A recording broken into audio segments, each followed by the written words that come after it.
ఇంకేం చాక్లెట్లు తినేసుండా ఇంటికి పోతున్నాం. మరి ఇంత చూపు నన్ను ఎందుకు గౌరవించినారా? స్వాతంత్ర దినోత్సవం ఈ రోజు నేను గౌరవించాలి. రేపటి నుంచి మడిచి మూలనే చేయాలి. హరిగంతరంగా అని చెప్పి ఇంటి మీద జెండాలు ఎగరేస్తున్నారు, బాగానే ఉండదు. మళ్ళీ దాని తీసి జాగ్రత్తగా భద్రపరుస్తున్నారా? అంటే అది ఒరే, ఇన్ని సంవత్సరాలకు జెండా పండుగ చేసుకుంటారు కదా, అసలు ఏం నేర్చుకున్నారా? ఏమీ నేర్చుకునేరా? మిగిలిన రోజులలో స్నానం అని చేస్తాం లేదు. జెండా పండుగ రోజు మాత్రం నీట్గా తలస్నానం చేసుకుని కొత్త బట్టలు వేసుకొని గుండెలపైన జెండా గుట్టుకొని జాతీయ జెండా ఎగరేసి జై హింద్ అంటాం. మళ్ళీ అట్టంత స్టేటస్లు పెట్టి రచ్చ రచ్చ చేస్తాం. ఇది దేశభక్తి. Of course.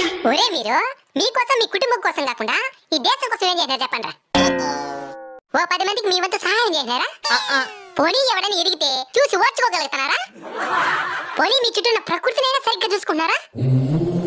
ఒక ముళ్ళు గుచ్చుకుంటే తట్టుకోలేరు మీరు. అలాంటిది ఎంతో మంది వాళ్ళ తలాన్ని తెంచుకుంటే కానీ మీకు ఈ స్వతంత్రం రాలేదు. దీన్ని సరిగ్గా ఉపయోగించుకోండి.